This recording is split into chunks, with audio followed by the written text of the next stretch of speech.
नमस्कार दोस्तों, मैं प्रियंका तिवारी। रामायण में माता सीता और प्रभु श्री राम को विशेष रूप से पूजा जाता है। श्री राम जी के जन्म के बारे में सभी जानते हैं, लेकिन माता सीता का जन्म रहस्य है। आइए जानते हैं उनकी जन्म से जुड़ी कुछ बातें। रामायण को हिंदू धर्म का सबसे पवित्र ग्रंथ माना जाता है। इसके सभी पात्रों का अलग महत्व है। प्रभु श्री राम को हम भगवान के रूप में पूजते हैं और माता सीता को भी उनके साथ हमेशा पूजा जाता है। माता सीता प्रभु श्री राम की अर्धांगिनी थी और महाराज जनक की पुत्री थी। उन्हें लक्ष्मी जी का अवतार भी माना जाता है और ऐसा कहा जाता है कि जब विष्णु जी के अवतार के रूप में भगवान श्री राम ने धरती पर अवतार लिया, तब माता सीता ने लक्ष्मी के अवतार के रूप में जन्म लिया।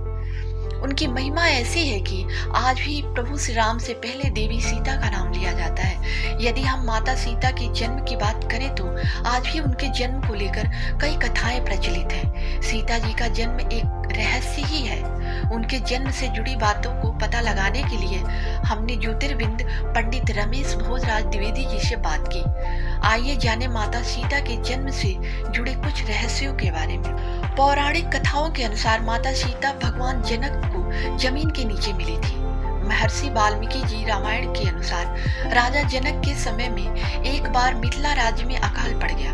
ऋषियों ने राजा जनक से यज्ञ का आयोजन करने के लिए कहा, जिससे वर्षा हो और उनका कष्ट दूर हो।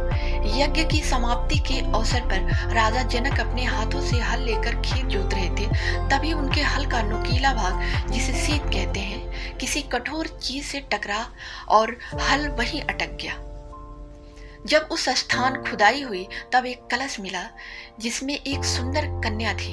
राजा जनक ने उस कन्या को कलश से बाहर निकाला और उसे अपनी पुत्री के रूप में स्वीकार किया।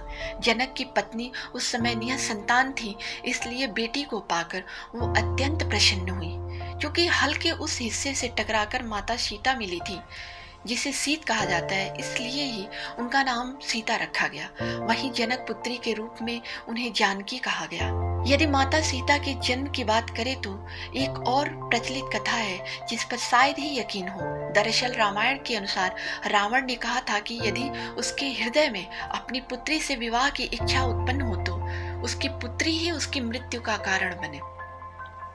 इसी बात को सही साबित करने के लिए एक बार ग्रीष्मद नाम की ऋषि देवी लक्ष्मी को पुत्री के रूप में पाने के लिए हर दिन मंत्रोच्चारण के साथ कुश के अग्रभाग से एक कलश में दूध की बूंदें डालते थे। एक दिन जब ऋषि आश्रम में मौजूद नहीं थे, तब रावण वहां आया और वहां मौजूद ऋषियों को मारकर उनका रक्त कलश में भर लिया।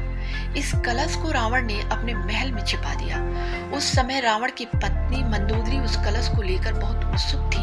एक दिन जब रावण महल में नहीं था, तब मंदोदरी ने उस कलश को खोलकर देखा। मंदोदरी कलश को उठाकर उसमें रखा हुआ रक्त पी गई, जिससे वह गर्भवती हो गई। मंदोदरी का यह भेद किसी को पता ना चले, इसलिए वह लंका से बहुत दूर अपनी पुत्री को कलश में छुपाकर मिथिला भूमि में छोड़ आई। इस प्रकार सीता जी का जन्म हुआ और वो रावण की पुत्री होने के साथ उनकी मृत्यु का कारण बनी।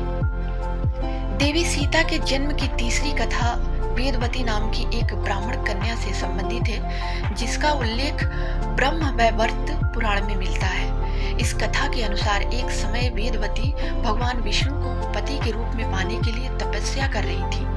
हिमालय पर भ्रमण करते हुए रावण की नजर वेदवती पर पड़ी और उसके मन में वेदवती से विवाह का विचार आया।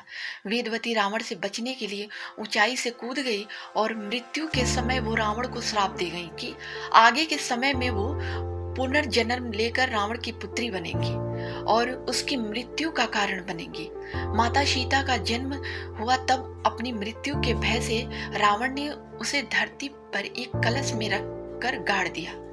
माता सीता का जन्म वास्तव में एक रहस्य ही है और उनके जन्म की सही कथा जो कुछ भी है, लेकिन उन्हें श्री राम के साथ पूजा जाता है। अगर आप लोगों को माता सीता जी के जन्म का ये रहस्य अच्छा लगा हो तो इसे जरूर शेयर करें, लाइक करें और सब्सक्राइब करें।